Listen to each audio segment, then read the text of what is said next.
We are living in a computer-programmed reality, and the only clue we have to it is when some variable is changed and some alteration in our reality occurs. We would have the overwhelming impression that we were reliving the present, déjà vu, perhaps in precisely the same way, hearing the same words, saying the same words. I submit that these impressions are valid and significant, and I will even say this: such an impression is a clue that at some past time point a variable was changed, reprogrammed as it were, and that because of this an alternative world branched off.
Good afternoon and welcome to another edition of Free Association Radio. Today, on Friday, we open the doors of the studio for the Friday FARcast. Welcome. On today's show, we attempt to go as far and wide as possible in an extended version of the 15-minute show that I do on a mostly daily basis. I did it yesterday, and for some reason, this could have been user error on my part, or it could have been a glitch in Blog Talk's system, but did not capture the audio for yesterday's show. So some of which I'll go over today, but we live in such a rapidly changing landscape right now as it relates to information in revelation. We are living in a time of revelation, both personal and collective. If you haven't figured that out, you're still asleep and it's about time to wake up. Now, whether or not the revelation will be televised is a whole other matter. But we also have to take into account and consideration if some of this is being stage managed. And if it is, how does that affect us? Do we care? Is it yet another example of people being led like a flock of sheep? Only in this instance, it would be theoretically positive information or information that appears to pull back the veil so that we can have a better view as to what's going on behind them. I'm not sure it's a bad thing. A long time ago, I did a piece on James Cameron, who many of you know is the director of such famous films like the Titanic and Avatar, Terminator. And the springboard for the piece was the fact that Cameron had deep ties to the Freemasonic community. And at one point, he was kind of on the dark side of the Freemasonic connection. And it really typifies his films, like from Terminator through Predator, all those early Cameron-esque films are quite dark and present a mostly totalitarian version of the future. He did Aliens 2 as well. It's very dystopic in a lot of ways. And then he does the Titanic, and there is, pardon the pun, a sea change in his directorial direction and thrust. And the films become more positive afterwards. So this actually culminates in Avatar, which is a strange film. Avatar is a strange movie. I mean, on some level, it is sort of the celebration of the noble savage over the forces of totalitarian corporate control. But the weird thing about Avatar is that there's some very subtle and at times not so subtle transhumanistic qualities where they're actually able to upload consciousness into, for all intents and purposes, a synthetic being. Because that's what the creatures on the planet Avatar are. That's what they are. They're synthetic beings. A lot of people don't understand this. There's this whole link to the mother tree. The mother tree is like the mainframe server for the planet. And there are lines of electricity running all through the planet. So it's almost like they're virtual beings in a lot of ways, synthetic beings. So there's an interesting kind of transhumanistic element that runs through Avatar, which a lot of people don't understand, but it's still a positive movie. The synthetic transhumanistic noble savages overcome the corporate control dominator culture on another planet, positive. Celebration of the feminine, the masculine and feminine, the two of them coming together. The instinctual Lemurian over the technological Atlantean. It is the revenge of the Lemurians, Avatar. One of the interesting things about James Cameron's transformation as he goes from the dark to the light is the rights, the Scottish rights that he took on when he was over in England, and I believe he was filming Aliens 2 there, if I'm not mistaken. And at that time, he actually had an experience where he went from one side to the other. Now, who are these two sides? And how do they play a role in what we are experiencing today? It's a good question. In order to understand these two sides, and I've talked about this before, but if you haven't heard this explanation, I'll excavate it one more time. That a long time ago, the Earth was part of a project. It was part of a terraforming project between the Orions and the Syrians. Yes, these are the people that came here, terraformed the planet, seeded the planet, and worked with the proto-life forms that were on Earth. People keep pinging me on Facebook. What's this about? Let me just see this here. Okay. So I need to just close my Facebook so I don't get ping, ping, pinged all the time. It's not. I don't mind getting pinged all the time. It's not easy during the show. Let's go back to what happened on Earth many years ago. So we have the Syrians and the Orions coming down, terraforming the planet, genetically modifying the proto-humans that were living here. And they were the beginnings of a civilization. Now, according to mythos, cosmic legend, and lore, two of those key beings that were part of the terraformation of Earth were Lucifer and Yahweh. Yahweh being a straight Syrian, Lucifer being half Syrian, half Orion. And they were half brothers. Now, again, when you look at the creation myths from across the planet, you will see the same story told over and over again about brothers or twins. In the Sumerian, it is Enki and Enlil. In the Hopi myths, it is Pokong Hoya and and Hokanloya and Pokangloya, the two Hopi brothers. This is a theme that pops up again and again and again. We had Abel and Cain. It's a little bit different. Still, it is the brothers, it is the twins, it is the theme that shows up in a number of creation myths all across the planet. We'll be talking about twins today as it relates to 9/11, where when 9/11 happened on 9/11/2001, the moon was in Gemini and Saturn was in Gemini. Just remember that, hold that as a point of reference.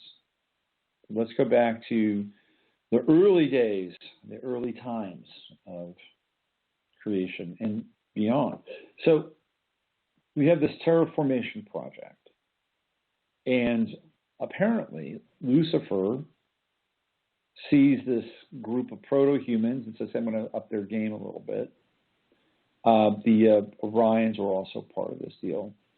And Lucifer decides to take these upgraded proto-humans and create a new civilization.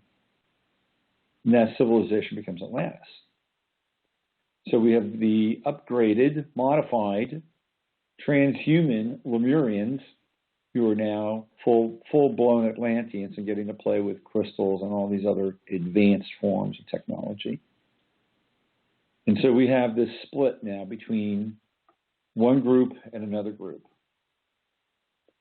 And as a result, there's also a split that takes place between the Orions and the Syrians. And the Orions believe that this group of people cannot manage themselves, that they have to be continuously watched over, lorded over, and have their futures mapped out for them and controlled.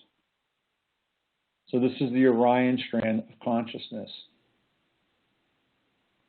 The Orion group turns into another group which is called the Sons of Belial.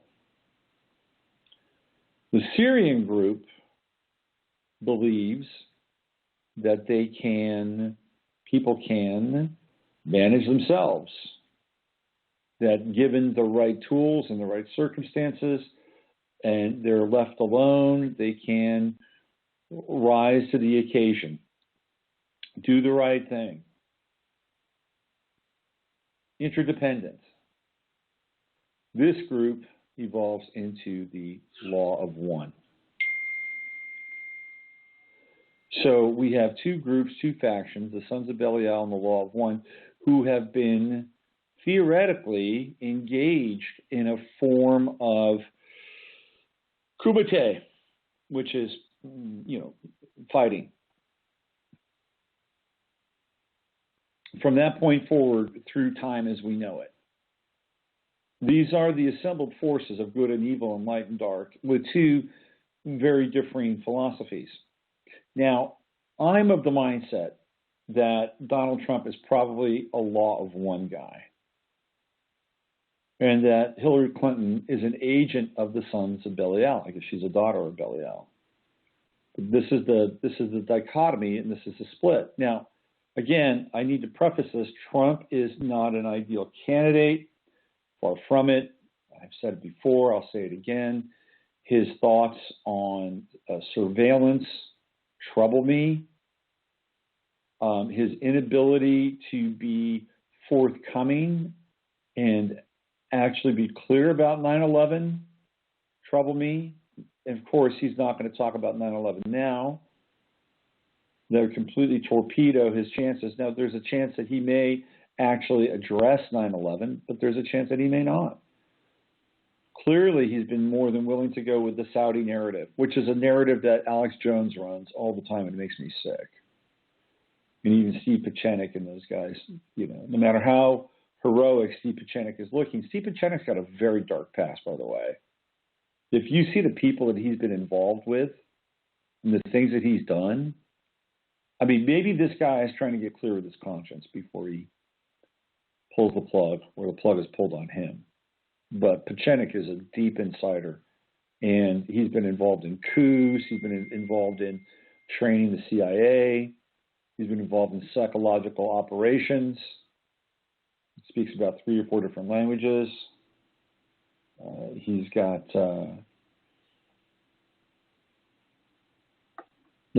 for somebody who has his roots in Jewish culture and life, he is actually adamantly anti-neocon, which I find really interesting. So one thing about Pachenik that, for me, actually strikes a positive chord. I mean, I listen to him on Alex Jones occasionally. Guy sounds like he knows what he's talking about, but you just don't know with people. You don't. It's like we're in that time where, okay, we're going to go on the fact that Steve Pachenik is telling everybody that there's a coup and a counter coup. Well, this comes into this kind of alignment with these 2 factions that I've been talking about for the last 15 minutes. Because when you get into these 2 factions, you can kind of see that there are really 2 forces at work, for the most part, in the world. And they, I'm sure, have their group affiliations and their secret organizations and their societies, and have it all played out. So we're in this time now where things are coming to the surface, and they're coming to the surface in an extremely rapid way. And everything is becoming compressed in terms of time and events. And here we go. We're just days away from the election. And more revelations through Wikileaks are coming out, through the Weiner files on the laptops. And what I'm going to try to do is I'm going to try to get everybody up to speed. I know some of you really are doing your best to kind of keep up with the details. And I'll do my best to kind of encapsulate and break this down into bite-sizable chunks for your mind. Now, remember, we're going to have an election on Tuesday night. It's going to happen. Even if Hillary winds up being indicted, that she will be a candidate under indictment while being part of a presidential election. Wouldn't that be a mind blower? Now, there's a chance that she may not be indicted until after the election. Good chance. There's a chance that she may not be indicted at all. But there's too much evidence.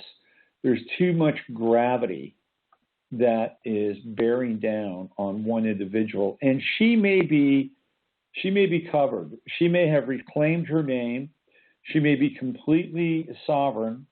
Patrick, the money guy, who has been on this show, has sent me a few emails essentially stating that fact, that Hillary Clinton has gone through the process of reclaiming her name. And therefore, almost all the laws don't apply to her at this point. And that's why she skates, because she has immunity. She has legal immunity by reclaiming her name. And she may have been a failed lawyer, but with the right channels, the right money, the right language, this done early on in her career in Bill Street, it's almost like setting up a non-assailable trust. So, there's that factor to take into account if indeed that is true, which makes some sense as to why she hasn't been thrown behind bars right now, or up until now. But still, all of this is amassing, and she could be indicted, in which case, if she wins the presidency, Obama could pardon her. How about that? Now, she could be impeached. And I believe that there are congressmen right now that are working on articles of impeachment in case this does happen. Like, they'll be ready to rock and roll, but, ready to go. If that's the case, and she is impeached, Tim Kaine will take over. And Tim Kaine has promised to do everything that the global elites, the oligarchs, you know who they are, Rothschild, Soros, Rockefeller, the minions of Satan. He'll do whatever they want. He'll sign the TPP. He'll do whatever they want. But here's where we are. there are pieces of evidence now that are coming out that are 9/11-esque in their power and their impact. And what I'm talking about is the sexual predation and the abduction of young people through various parts of the world procured by the Clintons through the Clinton Foundation in exchange for money. We won't take money, but what we'll do is we'll take your kids. This is all breaking right now. And it's kind of mind-blowing. Now, remember that Weiner's laptop came into possession of the NYPD and a district attorney named Parikh Baharar. And what they found on that laptop was mind-blowing, utterly mind-blowing. Apparently, Huma Abedin had been sending all of Hillary's emails to that laptop. And the server that was taking care of Weiner's laptop, and it was through, by the way, his web page that he used to run for mayor of New York. So there was a server that was associated with that web page that also had two other clients associated with it. All those emails were getting sent to that server. So what she was doing is she was backing everything up, just in case there was foul play here. Now, she's been with Hillary for a long time. So the amount of emails on that server is significant. I think there were something like 200,000 emails. I mean, think about that.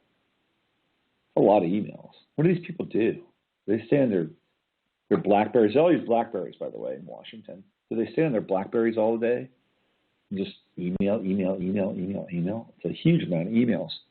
So she was backing this stuff up because she wanted to stay alive. She wanted to have leverage. You know, when you are dealing with a crime syndicate family, which is, well, let's be clear, the Clintons are not alone. Foundations, although they appear to be altruistic, in many instances are far from it. And at the very least, in a mundane fashion, they can be tax shelters and a way to funnel money from a nonprofit space to a for-profit individual. That's like the most minor instances of how a nonprofit can slide into, or a foundation can slide into, borderline criminal activity. And some foundations, I'm sure, are quite good, and they meet the objectives that the board sets into place, and they have a budget and a bottom line. Sometimes they're audited by the IRS, I'm sure. But there are others that aren't. And the Clinton Foundation is one of them, and it's a front. It is a front to do a lot of things. We have pay to play, which is coming up. That's part of the FBI's investigation. And it's also a way for people to send their money through the Clintons. And the Clintons can then use their money in certain areas of their lives. But apparently it's also become a way for the Clintons to traffic children. This is one of the things that's coming up now. I'm going to read you a story here. Let me see.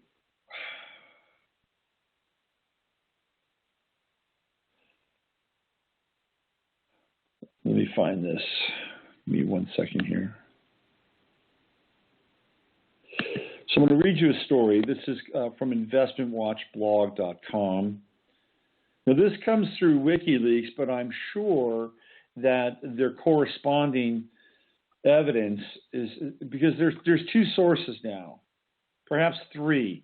We have the WikiLeaks material, we have the Weiner laptop, and there's about 55,000 other emails that have been found, which I'll talk about here.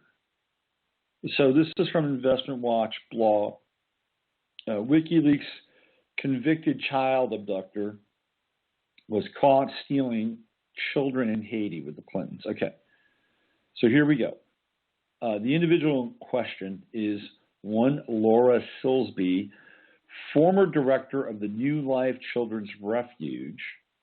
She was caught trying to steal 33 children. Now, isn't that an interesting number? 33. We have 33,000 missing emails and 33 children. They love the number 33 from the country, most of whom were not even orphans and had families. So I said, hey, look, yeah, you got a family. Come with. Now, I remember early on reading reports about this after the earthquake. I remember reading stuff about this, and it just got buried. Let's read some more here. Hillary has a long history of interest with Ms. Silsby. WikiLeaks emails dating back till at least 2001 have been found in her archives discussing Laura's NGO. There's a link here, wikileaks.org/Clinton-emails, email ID /3776. Now you can just go to investmentwatchblog.com and find the story. Laura had claimed she had planned to build an orphanage in the Dominican Republic, but authorities in the country said she never submitted an application for this purpose. They instead located to Haiti. There's all kinds of links and sources. Huma Abedin, there's the name Huma again, was constantly forwarding Hillary's articles on this woman's organization. So there's a very strong link and a tie here between Hillary and Laura Silsby. Huma Abedin basically playing the role of the administrator of information, or the information minister. One of the first things Hillary did when she took over the seat in Haiti was to get Laura off the hook. So Laura Silsby was in jail. There's actually a picture of her in jail, and Hillary comes in and uses her clout and muscle and gets her out of there. And the attorney who represented Laura Silsby, a man who was himself convicted as a sex trafficker. There are more links here. Even more disturbing, an uncovered email in WikiLeaks where they are literally pricing how much it costs to transport children. Again, this was the same group that got busted by Haitian authorities trying to traffic kids, New Life Children. They're in the Clinton emails.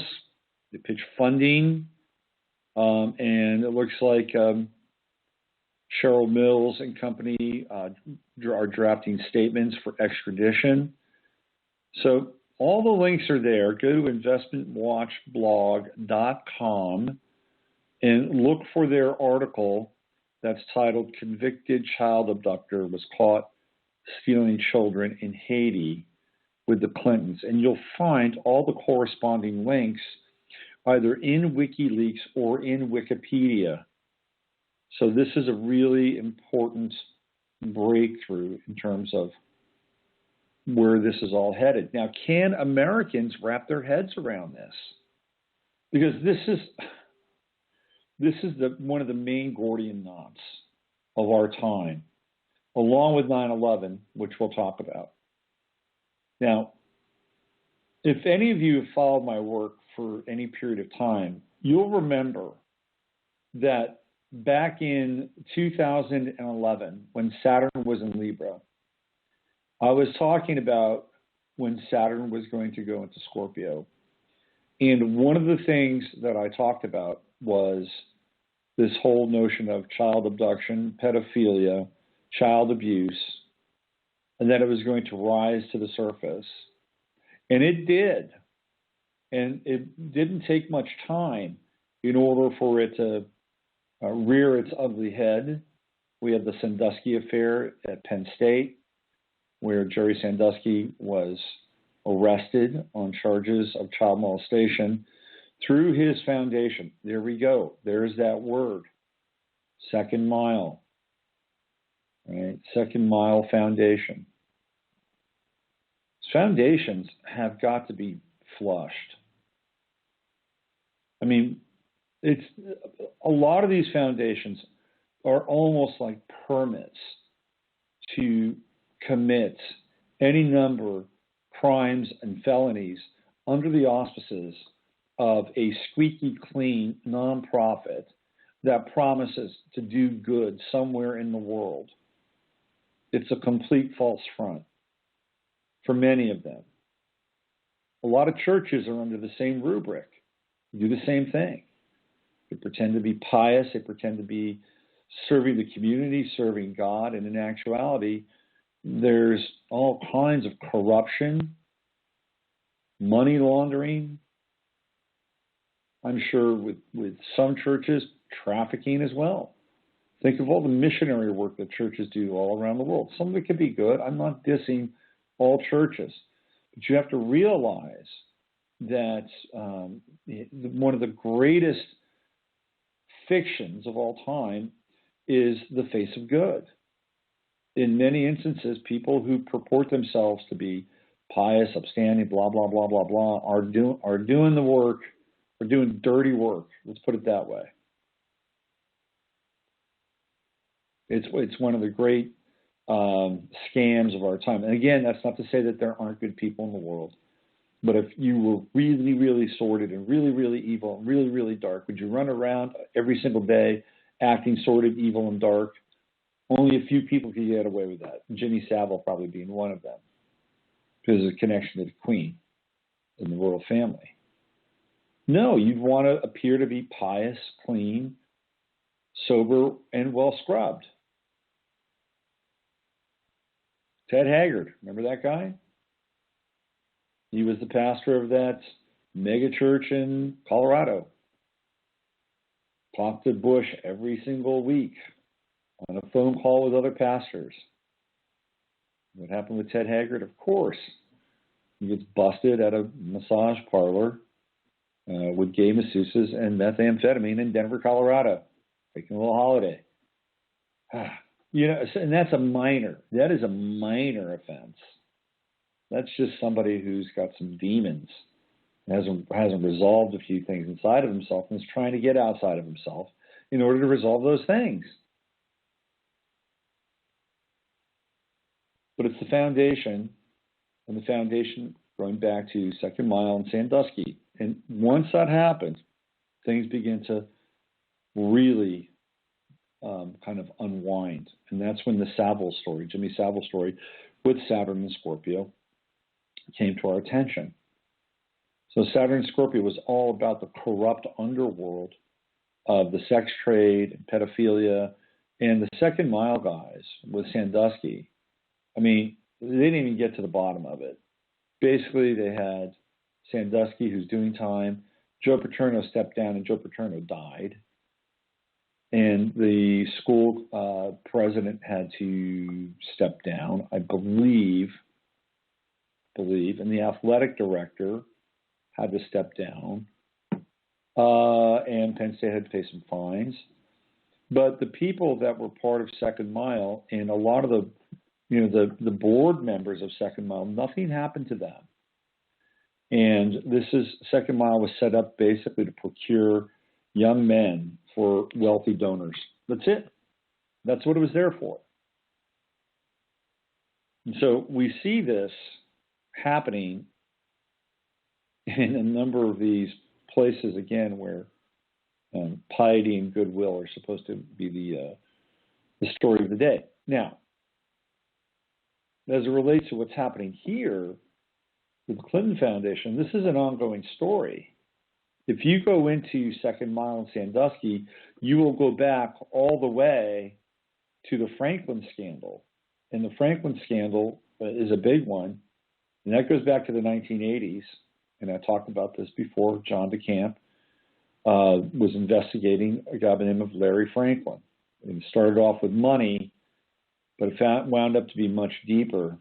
And he busted a pedophile ring out of Omaha, Nebraska, and it is also connected to Boys Town. And so they were essentially, snatching young boys. We're taking young boys who were in a situation where they were orphaned, and then pimping them out. And they went all the way to the White House, went all the way to the Bush White House, and they were going. There was a ABC special. It was one of those, might have been Nightline or 2020. I think it was a 2020, and they were going to dig in on the Franklin scandal. And I believe the show never aired, although you can see, I think, part of it still, or if not all of it, on YouTube. Somehow that got out there. So these are all linked, and this has been going on for a long time. This goes back to Kathy O'Brien, who I talked about, about a month and a half ago, when Donald Trump was going through all of his quote unquote barroom talk and really profiling what's gone on in the White House for decades and decades and decades.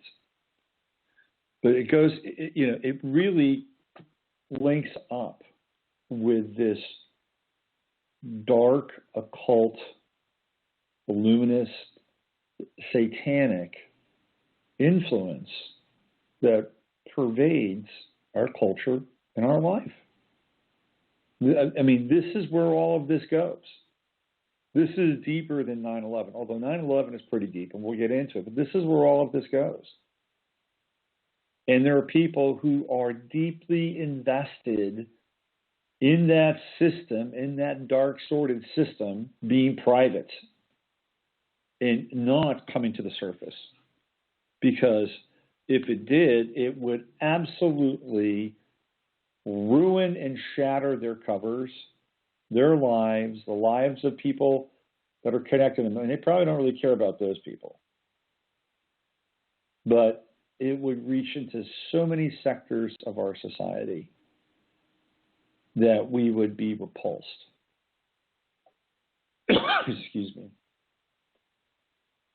So while this is very interesting information and could be absolutely shattering if it was covered with any kind of focus and concentration and veracity by the mainstream media, it would completely undermine some of the most powerful people on the planet. Now, how far do you think they're going to let that go? But here's the kicker. Now we have the internet, and we don't have to depend on ABC running a show about Larry Franklin back in the 1980s. It's all out there right now. And we are essentially excavating these details, thousands of nodes at a time. I am one node, and there are thousands of nodes right now excavating this information. And then what happens to the information is it goes into a quantum field where it is omnidirectional and omnidimensional, and all of a sudden people are listening and finding out about things in ways that they have never thought about or even shuddered to think about before. And the best thing that's happened over the course of this election cycle is the fact that the mainstream media has taken a huge torpedo to its reputation, not only for its inability to report the news as they are theoretically supposed to do, but to create an entirely different type of news, which veers into the realm of propaganda. And by doing this, their legitimacy has become bankrupt. people who used to look to the mainstream media for some validation of what's true have lost faith, complete faith in that system to inform them. So what's left? What's left is the alternate media, people on the internet. Now, that's a jungle, and there's tons of resources, and there's a ton of information that is garbage and put out there as disinformation and to lead people astray. I mean, the one great thing about the internet is, it's all out there if you can find it. The downside of the internet is that you have to sift through a lot of garbage at times, and you have to make sure that the sources are vetted. I've gone through this before. I've posted things thoroughly, going through them and sourcing them, and I'm like, it probably should have taken a little bit more time. But we're so eager to pull the curtain back. We're so eager to have our collective gotcha moment, and there's a good reason why. Because we're tired. We're tired of being dominated in terms of our consciousness, in terms of information, in terms of our governance, and then we're also tired of being dismissed. Either as a conspiracy theorist or a fearmonger or somebody who's hateful. I mean, we've come to this point in time where people have developed, I think, a brand of psychic and emotional immunity, where a lot of these, claims and threats and epithets just bounce. They bounce off of us now. So, at the very least, the people who were looking for validation through the mainstream media will now use the alternative media. And as a result of that, the traction and the explosion of information and revelation is unprecedented. So when we talk about things like child abduction and Miss Silsby, Karen Silsby, from not from Haiti but in Haiti, when we talk about these things, now we're talking about them in ways that are, for the most part, conversational. It's coming up, and it has to. I mean, in order for us to have any shot whatsoever, living in this world in a way where it is, for lack of a better term, clean and sane, we're going to have to break the boil here. We're going to have to lance the boils, and the shit is going to have to come out. And ultimately, people are going to have to be exposed. Because this has been going on for too long. Way too long. And we're at a turning point right now. And this is what I think is important to understand, whether or not Donald Trump is elected. Remember, again, I will say it again, he is flawed. He's pushing the wrong narrative around 9/11. He is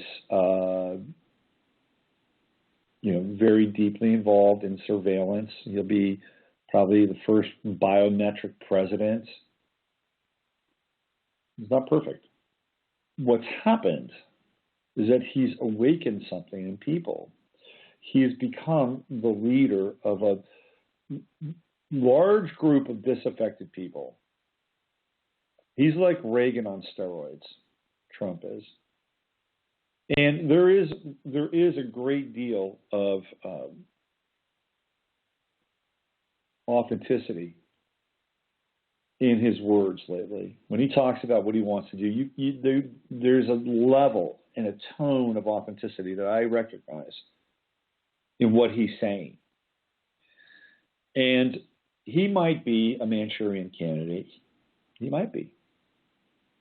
He might be doing Israel's bidding because he's got all those connections to Israel through his daughters and sons who have married into Israeli families. I believe Ivanka has even converted to Judaism. So look, He's buddies with Netanyahu. I don't,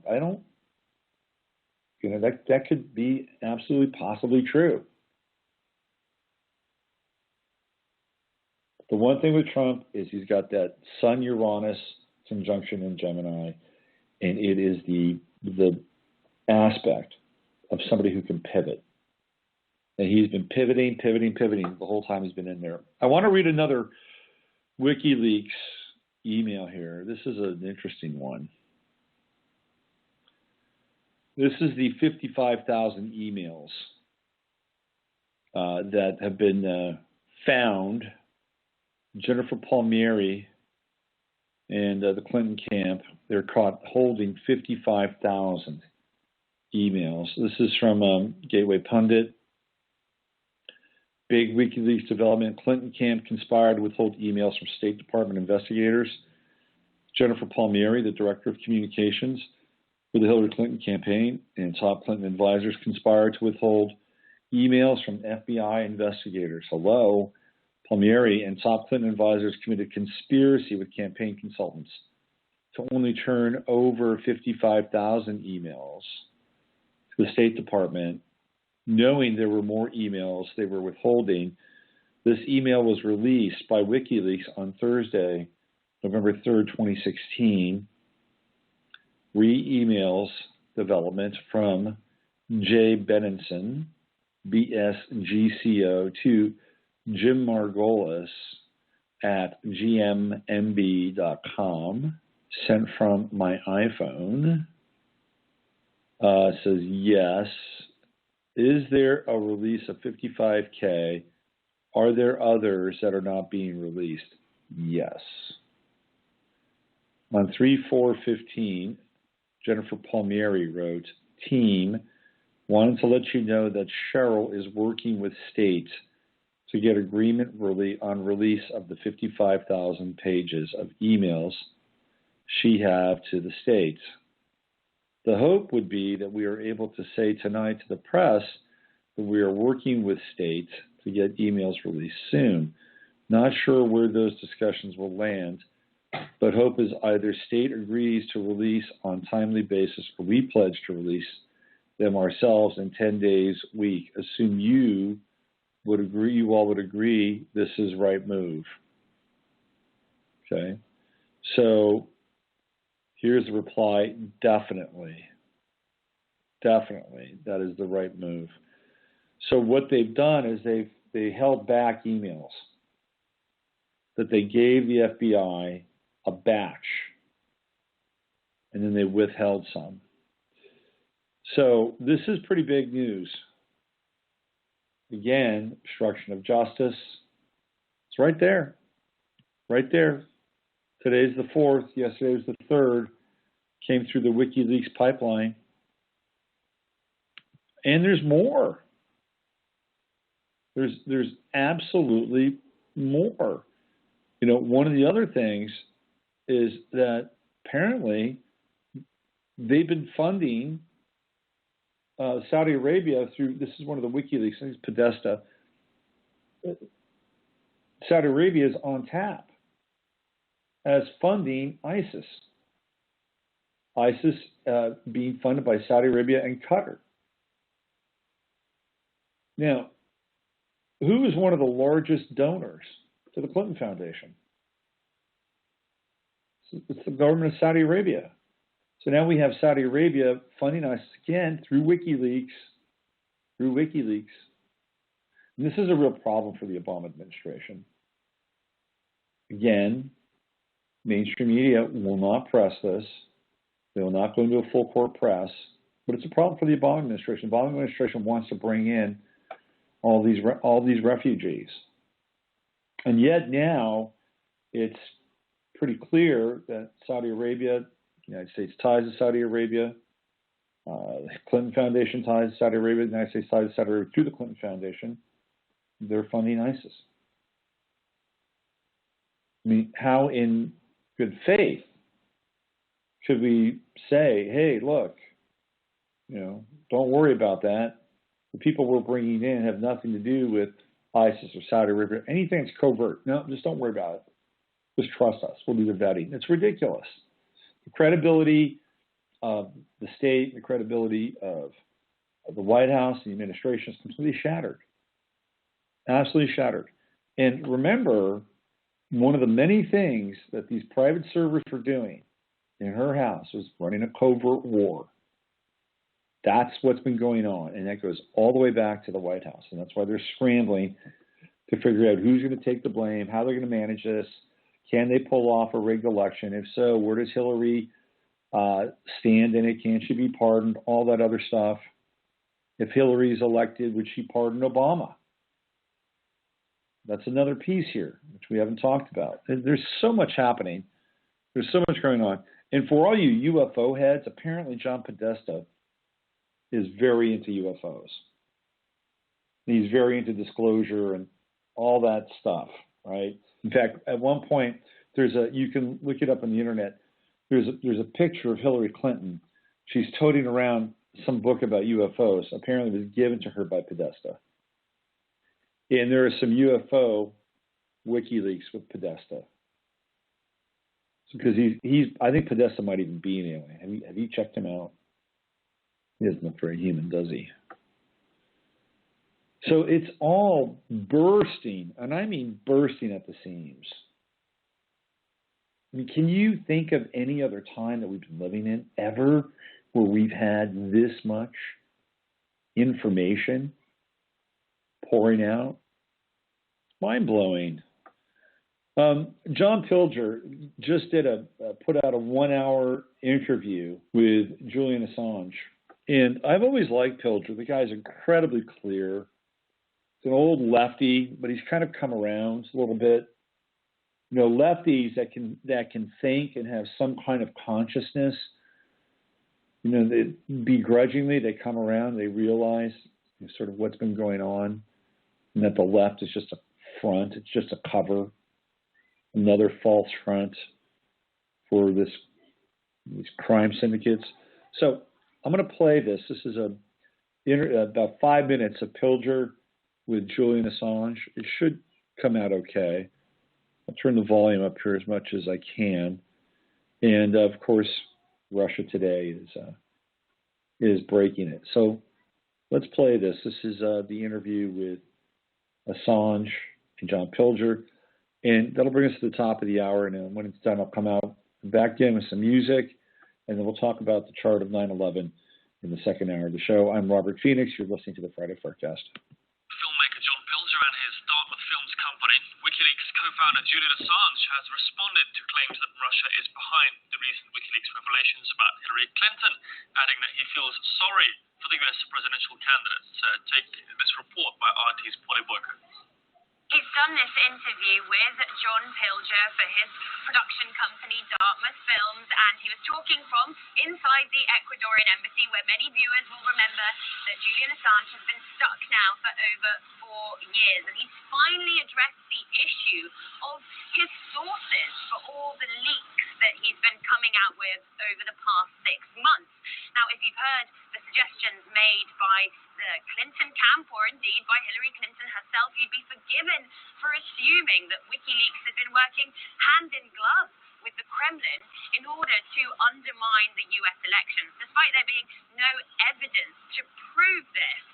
But it's a seed that's been planted by the US politicians, and one that the mainstream media has been all too happy to allow to flourish. We now have 17 intelligence agencies in the United States, and they've confirmed that these hacks have taken place by Russians. The intelligence community says that Russia's behind this in some form. The cybersecurity experts are blaming the hack attack on the intelligence agencies of Russian President Vladimir Putin. Well, finally, Julian Assange has addressed these allegations about his supposed ties to Russian hackers and so-called Kremlin operations. Hillary Clinton stated multiple times, falsely, that 17 U.S. intelligence agencies had assessed that Russia was the source of our publications. Okay. That's false. So that link, according to Julian Assange, is purely fictional, and he's eager to dispel this notion that Wikileaks is simply an instrument of the Russian government to wreak havoc in US politics. In fact, this channel, RT, was implicated in being in on the whole thing when the journalists working here trawled through the leaks on WikiLeaks' own websites and tweeted the juiciest ones before WikiLeaks' own social media team did the same thing. And all this, according to Julian Assange, is simply part of the wider anti-Russian hysteria that's being whipped up by the Clinton campaign. The Clinton camp has been able to project a kind of neo-McCarthyist hysteria that Russia is responsible for everything. In fact, this suggestion that RT was somehow working with WikiLeaks pushed RT's editor-in-chief to look into suing the Clinton camp. She had a legal team look into it. As for Julian Assange, well, he's the man wanted in the US for all the damaging material he's put out over the years, but he says that he feels sorry for Hillary Clinton. I actually feel quite sorry for Hillary Clinton as a person, because I see someone who is eaten alive by their ambitions, tormented, literally to the point where they become sick. You know, they faint as a result of going on with their ambitions. You can watch John Pilger's full interview with Julian Assange on RT on Saturday. We discussed the WikiLeaks co-founder's latest remarks with a number of commentators to get their reactions. There's no evidence that WikiLeaks needed or did use Russia in any way to release that information. With regard to the emails associated with the Clinton campaign, again, the accusation is made, but the evidence has not been produced. Julian Assange says that he didn't get his information from Russia. I think we have to treat his claim with a fair degree of recognition. Julian Assange, with just 5 days to go before voters go to the polls in the US presidential elections, has taken a scalpel to the attempt by the Clinton campaign to drag Russia into this election.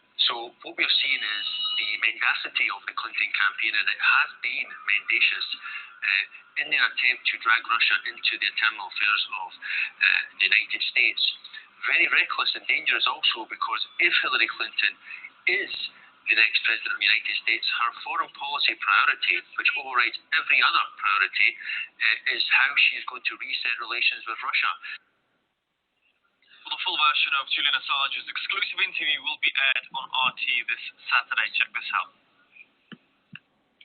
You can actually find that interview. It's on YouTube, and it's John Pilger interviews Julian Assange. It's an hour and 8 minutes long. It's got 4,000 views as of now. I don't know how they got it earlier than Saturday, but it's up on YouTube now. John Pilger, a great journalist, sees things incredibly clearly. I highly recommend watching that interview. All right, let's play a little bit of music. Let's go back into the annals of the musical library here. I wanted to play this for a while. See if I can find it. This is a track by Ari Oakland, and the title of the track is Wasteland. You're listening to Friday FARcast. I'm Robert Phoenix.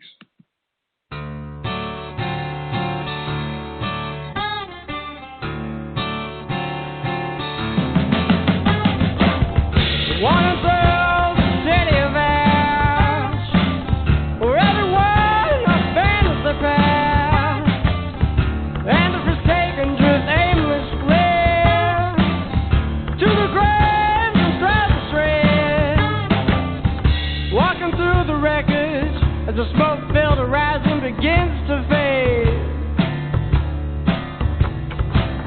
along gutters littered with the residue of the lives washed away, I hear the subterranean moans of living dead whose ghosts walk on barren streets. Like their wealthy youth, they bend their head and hang towards their feet.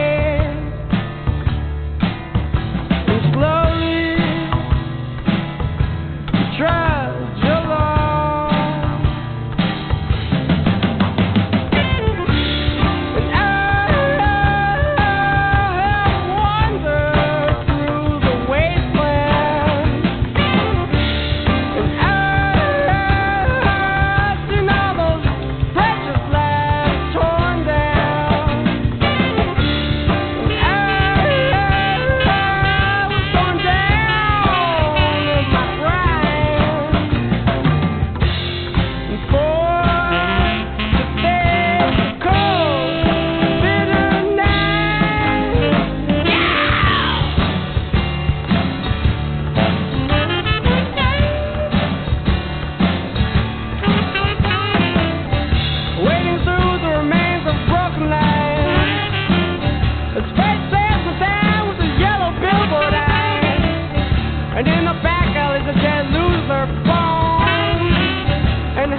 The despair are busy at work planting other corpses.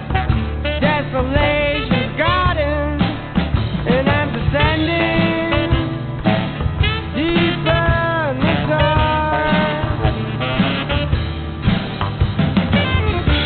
And I have wandered through the wasteland. And I've seen all those precious lands torn down. And I was going down in my pride. And forced to face the cold, bitter night. Yeah!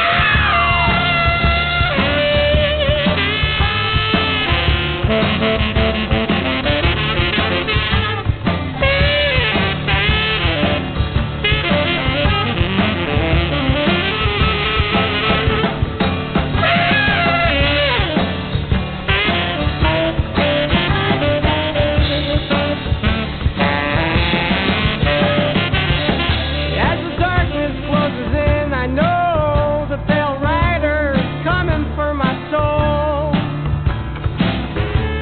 And struggling through the depth that surrounds, I climb a white ladder onto the scaffold. And watching the empty work of the hollow ghost, I shout, "It's not my time." With glimmers of the river and the valley below, I'm leaving the wasteland behind.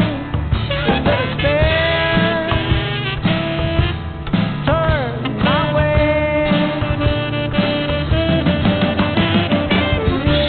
And I have wandered through the wasteland. And I've seen all those precious lands torn down.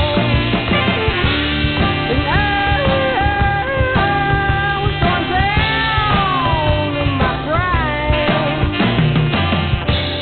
And forced to face the cold, bitter night. Yeah!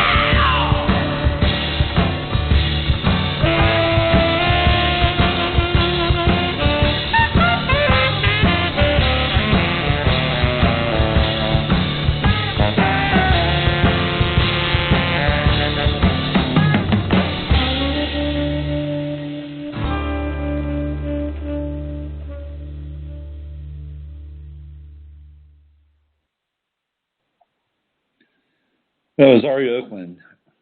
Wasteland. You're listening to the Friday FARcast. I'm Robert Phoenix. It is 1:05 Central Standard Time. I was searching over and through the internet to find the email that I was referring to around the Saudis funding ISIS and Qatar. Now, you know the Israelis are involved as well. The Saudis, the House of Saud, are what's known as crypto Jews, meaning that they originate from Israel. Yes, it's true. You can look it up. And so, again, they're kind of a false front in some ways. Now, let me read this. It says, this is from The Independent, which is a fairly well-known, respectable UK newspaper. It says here, wealthy officials from Qatar and Saudi Arabia who donated money to Hillary Clinton's charitable foundation also provided financial support to ISIS. WikiLeaks founder Julian Assange has claimed. In an extended interview with the Ecuadorian embassy, this is what you'll find in that interview with John Pilger, in London with documentary filmmaker John Pilger for RT, Mr. Assange said the same Saudi and Qatari officials could be seen to be supporting both the Clinton Foundation, founded by Mrs. Clinton's husband, Bill, in funding the activities of ISIS. There it is. He's got the emails. Mr. Pilger asked if Mr. Assange believed that this notorious jihadist group called ISIL or ISIS is created largely with money from people who are giving money to the Clinton Foundation. Yes, Mr. Assange replied.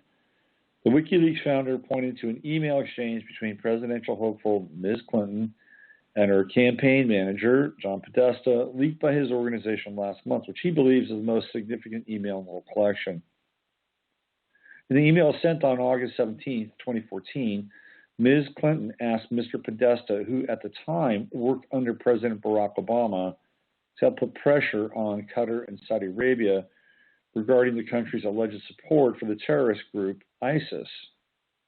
We need to use our diplomatic and more traditional intelligence assets to bring pressure on the governments of Qatar and Saudi Arabia, which are providing clandestine financial and logistic support to ISIL and other radical Sunni groups in the region, Ms. Clinton wrote.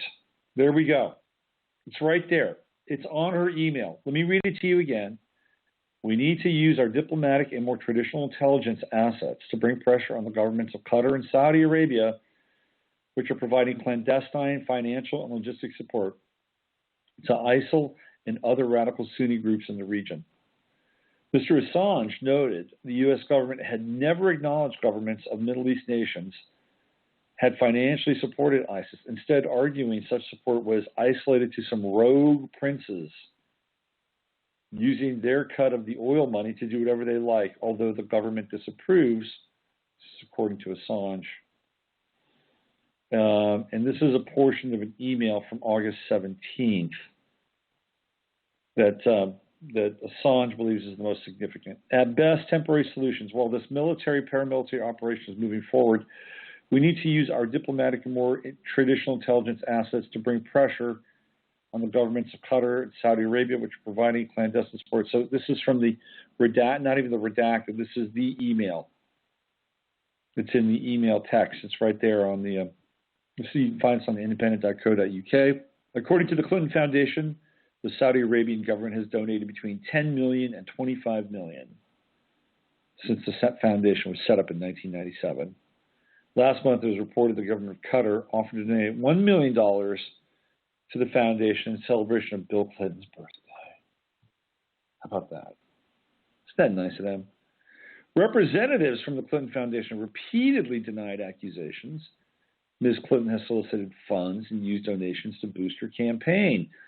There were no donations from Saudi Arabia while she was acting as Secretary of State between 2009 and 2013. Mr. Assange also used the interview to dismiss the prospect of a Donald Trump victory in next week's election, which the polls show will be close. My analysis is that Trump will not be permitted to win. Why don't I just play the interview? Let me just do that, and you guys can hear it straight from Julian Assange's mouth.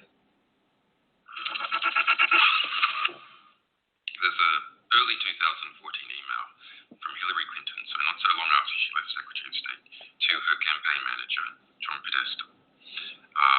That email, it states that ISIS is funded by Saudi Arabia and Qatar, the governments of Saudi Arabia and Qatar. Now, this is I think this is the most significant email in the whole collection. And perhaps because Saudi and Qatari money is spread all over the place, including into many media institutions. All serious analysts know, even the US government has mentioned or agreed with that some Saudi figures have been supporting ISIS, funding ISIS. But the dodge has always been that's it's just some rogue princes using their cut of the oil money to do what they like, but actually the government disapproves. But that email says that no, it is the governments of Saudi and the government and Qatar that have been funding ISIS. The Saudis, the Qataris, the Moroccans, the Bahrainis, particularly the Saudis and the Qataris, are giving all this money to the Clinton Foundation while Hillary Clinton is Secretary of State and the State Department is approving massive arms sales, particularly Arabia. Under Hillary Clinton, and Clinton emails reveal significant discussion about it.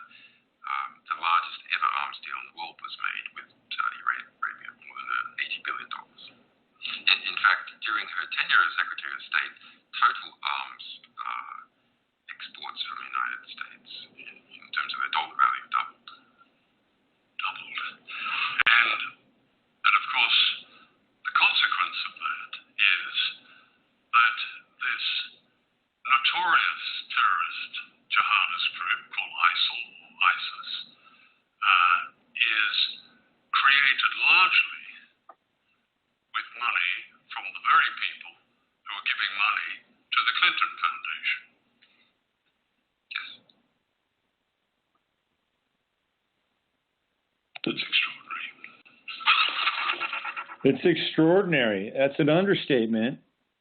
That's what's happening. And if people had eyes to see, ears to listen, they'd put one and one and one and one together, and they would see what's really taking place in the corruption, the absolute corruption that has been festering in the Clinton Foundation and this country, because she has been aided and abetted by the Congress and the Senate for years. The Obama administration has been aided and abetted by the Congress and Senate for years. These are people who have become so comfortable in their position and so compromised because a lot of them have been playing around in the same camps, in the same circles as Huma Abedin and Anthony Weiner and Bill Clinton and Epstein. I mean, it's all there. So they've got Jeffrey Epstein. They've got dirt. They've got photographs. And this is why things never change, because people are deeply compromised. And if you don't get compromised, you're out or you're ineffective. The only way you stay in is if you're a part of the club. Now, remember, one of the people that was supposedly on the list of the Lolita Jet or the Pedo Island guest is Mitch McConnell. He was the Speaker of the House. I rest my case.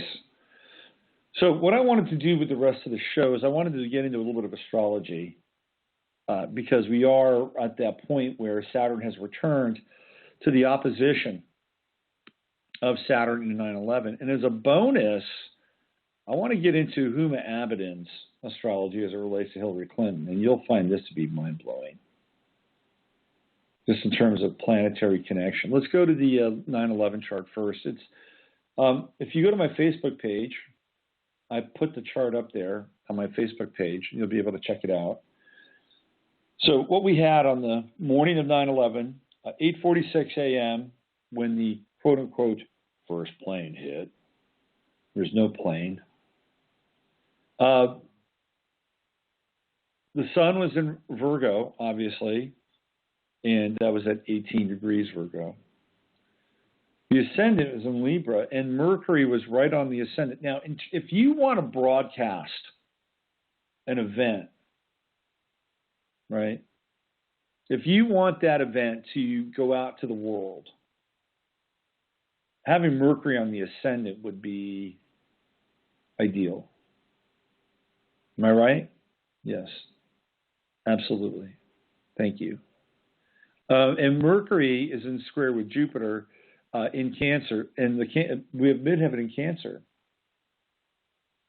So from an event level, the Cancerian midheaven is one where it's going to bring out the most emotionality in the collective. The water signs tend to be emotional. Cancer being maybe the most emotional. And the reason why is because it's aware of its emotion, Cancer, for the most part. So we have this emotional point of access. At the top of the chart, midheaven, Cancer 14 degrees, playing upon Cancerian values of America. So it was almost an antibody that was used against the American people. Are you with us or against us? Are you with us or are you with the terrorists? Are you going to have freedom fries? You know, fuck you, French people. We got freedom fries. we're going to start singing God Bless America in the seventh inning at every baseball game now. This is when we had the rise of faux patriotism when 9/11 happened. It was like getting back in love with the country, but for all the wrong reasons. That's Cancer on the midheaven. It's like sending our men and women abroad because we've had an emotional reaction to our safety and our security and our sanctity, which is what Cancer is connected to. And so from that emotional place, we'll sign their death warrants, or we'll sign we'll sign away their fragility in their humanity in order to protect our Cancerian interests. Cancer is about safety and security. And this, at the top of the chart for 9/11, is what it evokes. Mercury on the ascendant is the ability to broadcast a message. Now, there's a grand trine going on with Mercury and Saturn, Uranus. A very effective day astrologically to broadcast a message. Neptune is also in trine with Mercury. Mercury is the focal point for this chart. Sextile to Venus, sextile to Pluto. Now, inasmuch as we have Saturn opposite Saturn, because Saturn is at 14 degrees Gemini, we're Saturn right now, 14 degrees Sagittarius. Mercury was at 14 degrees Libra, where's Jupiter right now? It's at 11 degrees. By the time we get to the end of the weekend, by the time we get to the run-up of the election, transiting Jupiter will be conjunct the natal Mercury in Libra in the 9/11 chart. So there's expansion there to bring balance back into the dialogue and the discussion. Maybe even some truth, maybe some litigation. The scales of justice expanding through communication vis-a-vis this chart. I'm just saying, I'm holding out for the possibility of it. Now, the sun is in Virgo at 19 degrees, and it's right there at the edge of the 11th house. So in astrology, we call that an ingress, meaning that it's moving towards the 12th house. And when it moves towards another house, doesn't matter what house it is, within 5 degrees, we begin to read that planet for that house position. So this is sun in the 12th house, hidden, occluded, tucked away. A veritable secret relationship with the energy of that day. The sun is in square with Pluto and in square with Saturn. The Sun-Saturn square indicates something hard taking place. The Sun-Pluto square, to me, with Pluto and Sagittarius, and that Pluto and Sagittarius is, again, that's ingressing into the third house, but kind of still in the second. To me, that represents a coup. Sun-Pluto square taking power by control, underhanded in the 12th house, behind the scenes. Now remember, it's not long after 9/11 that we have the Patriot Act, which is essentially the new Constitution, which takes place, I believe, in the next 10 days after the attacks. They had it baked and ready to go. It's a Virgo document, the Patriot Act. The Sun square Moon as well. Sun square Moon. So when we get into the Sun Moon square, even though here the Moon is in Gemini, which represents duality, right? Duplicity. The Sun is in Virgo, which theoretically wants to get the details right. But squaring the Moon, the emotional content of that moment, squaring the Moon is not always going to be an easy thing to do, because there are more than one emotional stories being told with Moon in Gemini. So the Sun is, of all the planets here in this chart, is the most stressed. Square Sun to Moon, square Sun to Saturn. You know, here we have the destruction. To me, Saturn in Gemini is the destruction of those twin towers. Squaring the Sun in Virgo, which comes into veracity, again, veracity, details, and truth. There's a square here And ultimately, the square mounts into a cover-up and it mounts into a rebuilding of the two buildings. And we have the One World Freedom Tower. Mercury is in square with Jupiter, and it's about a 3-degree orb. And when we get into Mercury squares to Jupiter, we get into overtelling a story. Jupiter is always going to expand whatever it is it comes into contact with. So Mercury-Jupiter square can expand into details, could expand into that Cancerian kind of emotion, the sentimentality that's associated with Cancer. Right there at the top of the chart. It's at 12 o'clock Jupiter, right conjunct the midheaven. So it's expanding into that Cancerian realm of collective emotion. Mercury squaring it, it's hyperbole. Hyperbole. There's a Venus-Uranus opposition here, and that's radical. Venus is in Leo. Leo represents the ruling class, the power elite. So we have a radical relationship to Uranus and Aquarius, which is a revolution. Now, in terms of transiting planets, I've talked about transiting Jupiter being very close to Mercury on the ascendant, the talking point, the day-to-day talking point of the event. So it is expanding the potential for this to be talked about. Saturn is in direct opposition to Saturn, transiting Saturn at 14, Sag opposing Gemini, Saturn 14. Now, what does that mean in terms of this event? Could it be that we'll be talking more about 9/11, or could we have another 9/11-like event ahead of us? Could we be staring something like that down? Are all of these pieces of information bubbling to the surface, leading us to a point where the ruling elite could flip a kill switch because it's getting too hot, because we're getting too close to various threads of these truths, some of which are clear, some of which are still obfuscated, some of which, if you do enough digging, you'll be able to make the connections with. So as a result, are we looking at another reversion to this timeline that we experienced around 9/11, 2001? Is something going to happen to keep us in that timeline? And if it is, we're looking really at a very brief window here over the course of the next 72 hours. Or are we looking at another 9/11-like event where we have to pursue the truth at all costs? And now, in the days after 9/11, when we had Thomas Keane and all those guys on the 9/11 committee, it was just a bunch of bullshit. But most people were so traumatized by the event that they couldn't really wrap their heads around who or what. They were looking for really solid answers. How could this happen to us? Never happened to us before.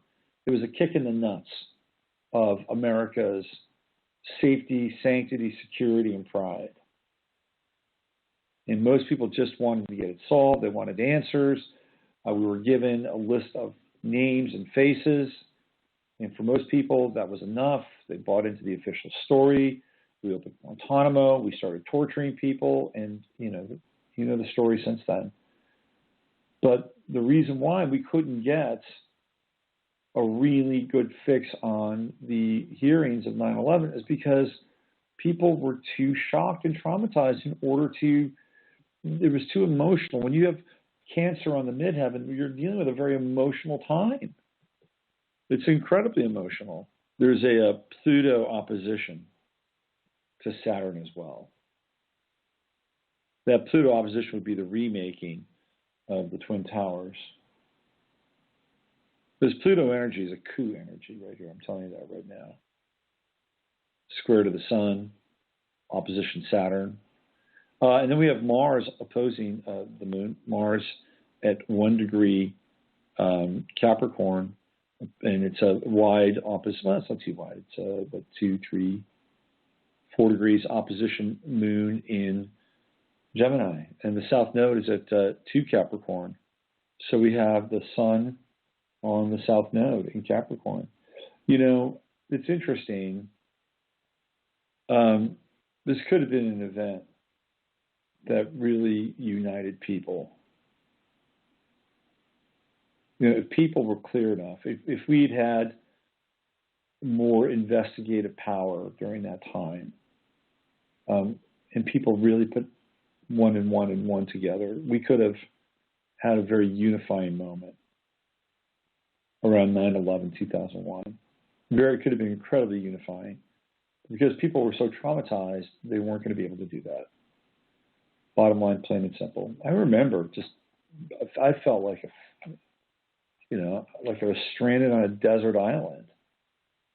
It didn't take me long to figure out what was going on. I didn't know the details, but I knew that whatever was happening was not the official line or the official story.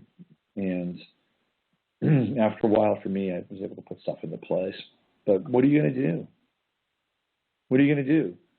I remember one time I was at a movie theater, and I was married at the time, and it was one of these bullshit 9/11 propaganda movies. It wasn't Oliver Stone's. How does Oliver Stone do a 9/11 propaganda movie and still retain any credibility with people, by the way? How does that happen? I mean, he does this movie about 9/11 and essentially backs up the official story. How does he do it and still retain credibility? He has none. He has no credibility, as far as I'm concerned. Oliver Stone's part of the team. He's part of the gang. Anyway, it wasn't that one. It was the other one. It was the first one they did. Incredibly sensationalistic. Sitting there in the movie theater. And they run the trailer, and there's about 15 people in the movie theater. And as soon as the trailer hits, I shout, 9/11 is a lie. And my ex-wife looks at me like, you gotta be fucking kidding me. How could you do that? Shaming me. I don't care. And there's a couple, about 4 or 5 rows down. They turn around, look at me, and they say something snarky to me. It's tough when you're on an island like that. It's no place to be with a non-believer. Let me just say that. So here we have this Saturn opposition. And the next 72 hours should be very interesting. Maybe nothing happens at all. Maybe it's just all a quiet whimper as we move into the next phase of our burial of memory and thought and social conscience. But perhaps something is percolating. Something is sparking, something coming up, even if it is another false flag. People will know it is. People are getting so hip right now, so hip, so sharp, so switched on that the powers that be, quote unquote, I think that they should be concerned, and I think they are. They may mock us, they may laugh at us, they may think, oh, it's a little radio show. It's nothing. But there are thousands of people having radio shows. There are thousands of people having blogs. There are thousands of people, jamming on YouTube. And those numbers are growing. They're growing constantly. So they should be concerned. So here we go. Next 72 hours. This is the final phase of Saturn. It was here once before. This is right around the time when Donald Trump started talking about Saudi Arabia, hijacking the conversation. It was about, Saudi Arabians that were dancing Muslims. No, they weren't dancing Muslims. They were dancing Israelis, Donald. They were dancing let's get the facts straight. Again, the only reason why I think Trump can be a valid candidate for the time being, he's going to not sign off the TTP, and we're not going to go to war with Russia under Trump.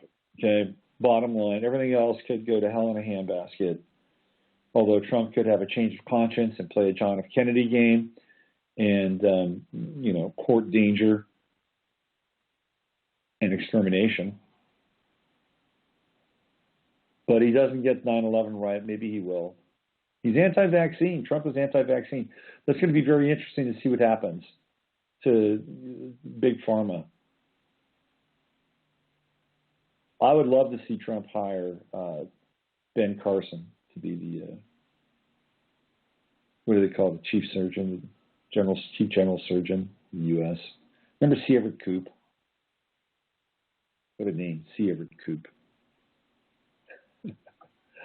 Although Carson loves his vaccines, man. He's on the board of a vaccine company, on the board of a big medical company that likes vaccines, so maybe he's not the best choice. But Carson seems like an all right guy, besides that. Let's talk about Huma Abedin's planets as they relate to Hillary Clinton. This is fascinating. I was checking this out the other day, and Huma Abedin was born in 1976. Makes her a dragon. Dragon people are powerful people. Dragon people have a lot of juju. So she's born in 1976. She's a dragon. Ironically, you know, our year, the 200-year anniversary of the country, born just a few days after it, born 24 days after the 200th anniversary of the country. And she's 28th of July, which puts her at 5 Leo. She has a Leo moon, so she's a double Leo. Oh, look at this. She's got Mercury in Leo as well. How about that? Mercury in Leo. And check it out. She's got Venus also in Leo. That's 4 planets in Leo. 4 personal planets. Why don't we throw Saturn in there and make it an even 5? 5 planets in Leo. What if Huma Abedin's the Antichrist? And she's not. But what if she was? With all those planets in Leo, that's like the opposite of the Antichrist chart from 1963. Or is it was 62? I take that back. It was 62 with, what was it, 6 planets in Aquarius, often known as the Antichrist chart. This is the opposite of the Antichrist. She's got like 5 planets in Leo. That's a lot of Leo. Now, what's interesting about her chart is she has her Venus at 16 degrees, and she has Mars at 12 degrees. So she's got a Venus-Mars conjunction in Leo. Huma Abedin is passionate. She's a passionate woman with Venus-Mars conjunction in Leo. Although, you know, Leo does rule children, so maybe she's passionate in a way that we don't really want to be too passionate about. But remember those numbers, 16 and 12. 16 and 12. Why? Well, if you look at Hillary Clinton's chart, she has Mars in Leo at 14 degrees, conjunct Pluto in Leo, 14 degrees. Hillary Clinton with Saturn in Leo. Hillary Clinton is tough, man.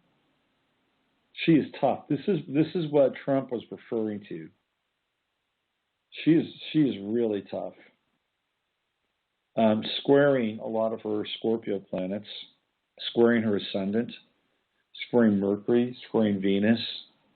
But remember, Mars is passion, Mars is energy, Mars is the male principle. Huma Abedin's Venus is conjunct Hillary's Pluto and Hillary's Mars. When you get into the synastry of a Venus-Mars conjunction, it is one of the most powerful aspects of attraction in the zodiac. So if you connect with somebody who's got Venus-Mars, or you've got Venus-Mars connection in your life, you'll know. If you've seen the experience, you notice that.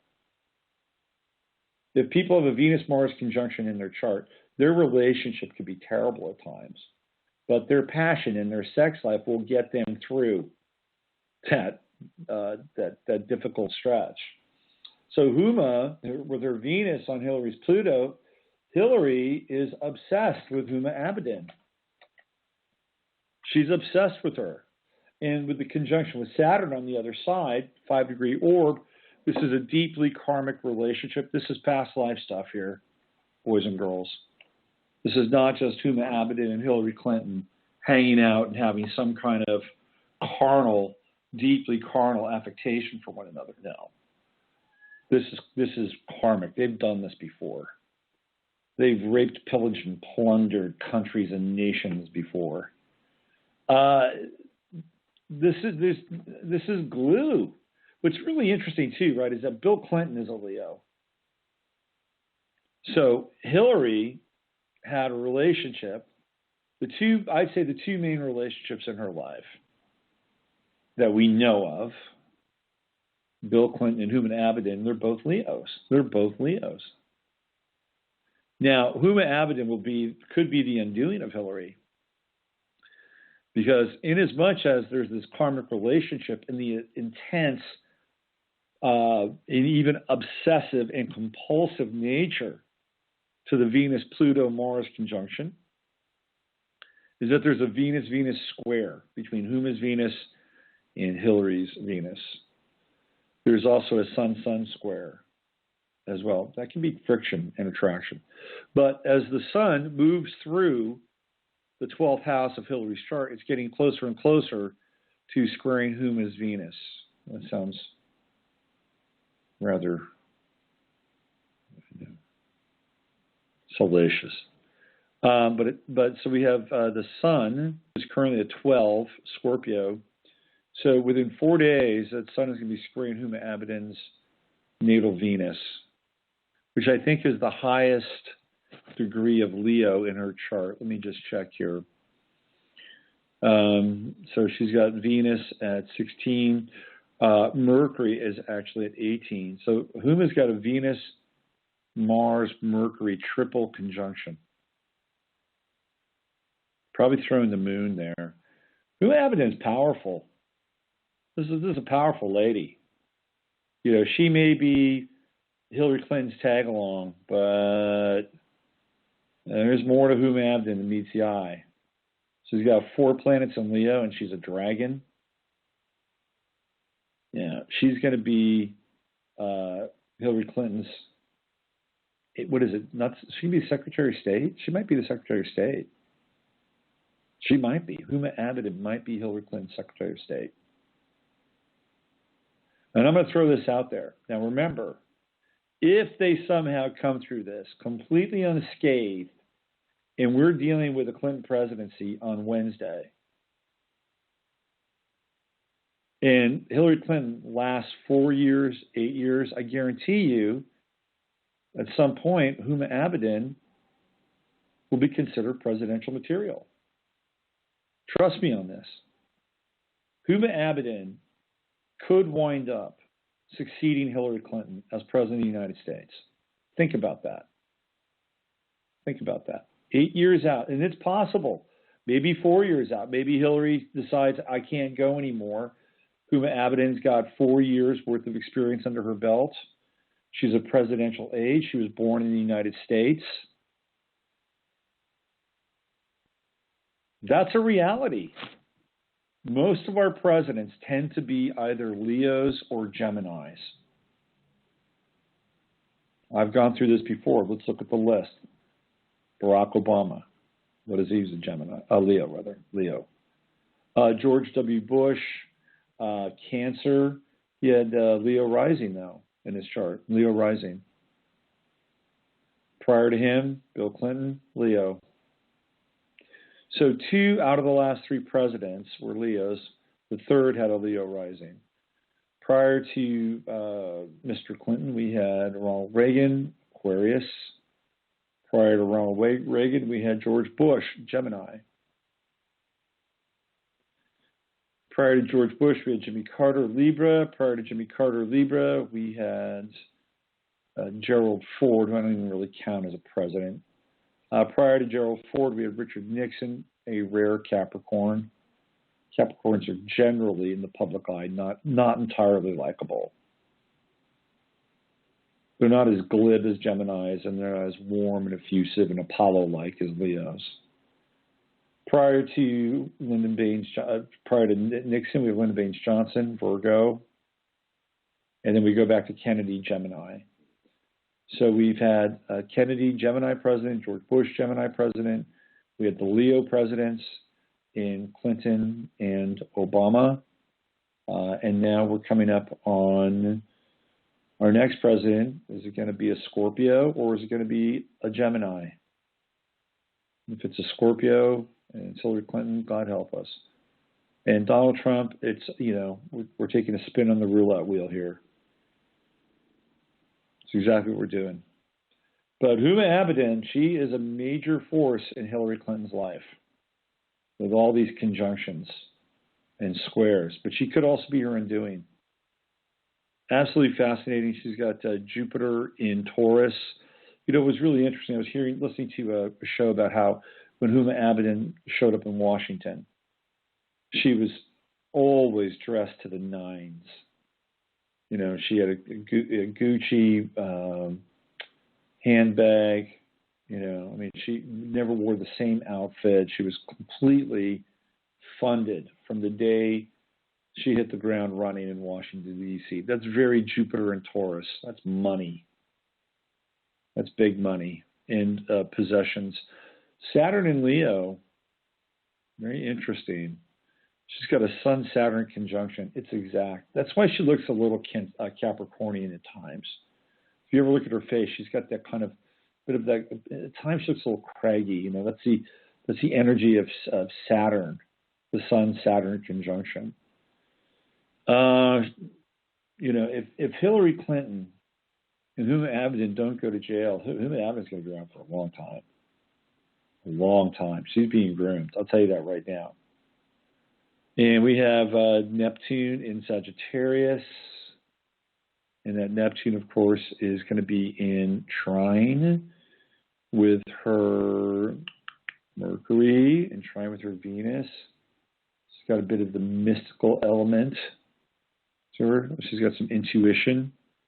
And Pluto in Libra at 9 degrees. Huma has, the only water she has in her chart is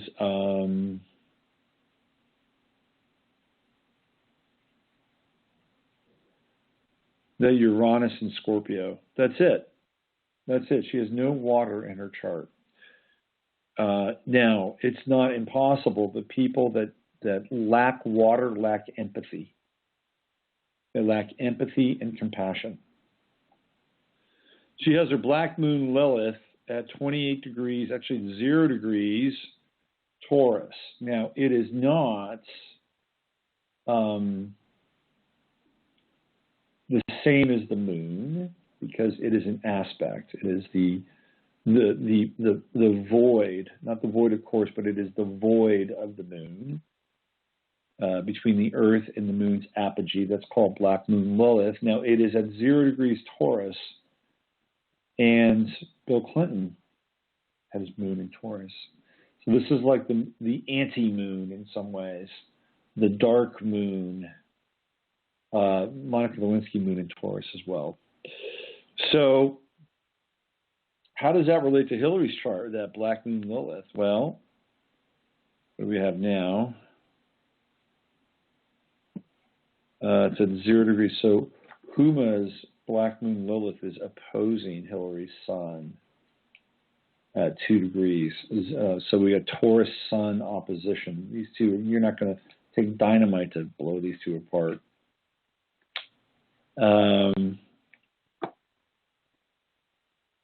Who's the power there in that relationship?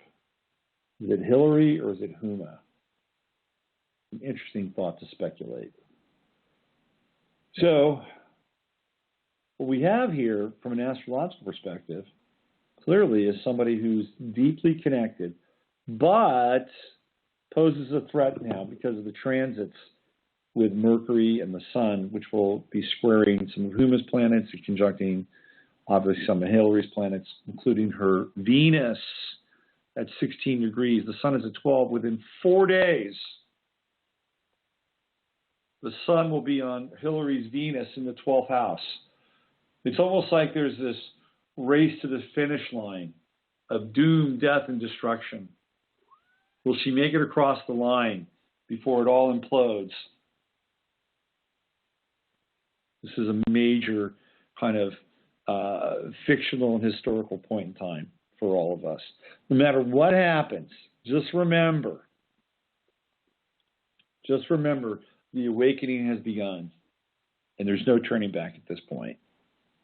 There's just no turning back at all. All right, why don't I let everybody get back into their day? If you have wound up spending all your time, the last hour and 48 minutes, listening to me talking, if you've done that, hats off to you. Hats off to you. I appreciate you. I'll be back on Sunday night, one final 11th house broadcast before the election. I'll try to make some more astrological associations, takes, predictions. And then we'll have some, on Monday and Tuesday, I'll be doing a 2-hour show. I'll be doing a 2-hour show on Tuesday. And I'll probably be doing it at night, just as we go into the election night. It'll be a 2-hour show. And what I'll probably do after that is I might even drop off and then do a 3-hour live stream over on YouTube, because I can only have so many media minutes in a day. So we're looking at about a 5-hour, and I'll try, maybe I'll get some guests to come on and talk at night on Tuesday. So we'll do 15 minutes of flame on Monday, as much media as we can squeeze out of these systems on Tuesday, and then we'll have the 11th house on Sunday night. And again, I just want to put out there, people have been great. They've been donating, some money to the website, and have been giving out some stuff to people as a result. Chiron and True Node webinars for anybody that donates. I can also put together a natal report for people that donate. If somebody feels real generous, I will donate my 16-hour video course on astrology. So if you're feeling generous on the donation tip, I'll give you the 16-hour video course for astrology. But that's worked out great. I've managed to share some of the tools and the products that I have, and the readings are going great. I'll be back at Gaian. Some of you have been wondering about that. I'll be there in a couple of weeks, and looking forward to reconnecting with my friends there. I'll actually be there in 2 weeks, doing another show with Regina for the winter and looks like spring of 2017. And that's it. You're up to speed here. Thank you for listening in. You've been dialed into Friday FARcast. I'm Robert Phoenix. And you know what to do. Use your head to discern what's real, your heart to stay open to what's possible. And here is Philip K. We are living in a computer-programmed reality, and the only clue we have to it is when some variable is changed and some alteration in our reality occurs. We would have the overwhelming impression that we were reliving the present, déjà vu, perhaps in precisely the same way, hearing the same words, saying the same words. I submit that these impressions are valid and significant, and I will even say this: such an impression is a clue that at some past time point a variable was changed, reprogrammed as it were, and that because of this an alternative world branched off.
When you don't go to Geico.com, car insurance can be hard. Like early 90s heavy metal hard. I'm yelling and screaming and I'm loud. Roar! Geico makes it easy. You can review and update your policy or report a claim on Geico.com or the Geico mobile app.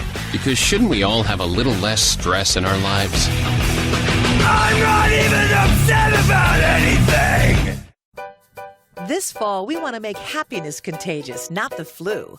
With flu season right around the corner, stop by your neighborhood Randall's for your flu shot from one of our friendly pharmacists with no appointment needed. And as our thank you for choosing Randall's Pharmacy for your flu shot, we'll give you 10% off your grocery purchase.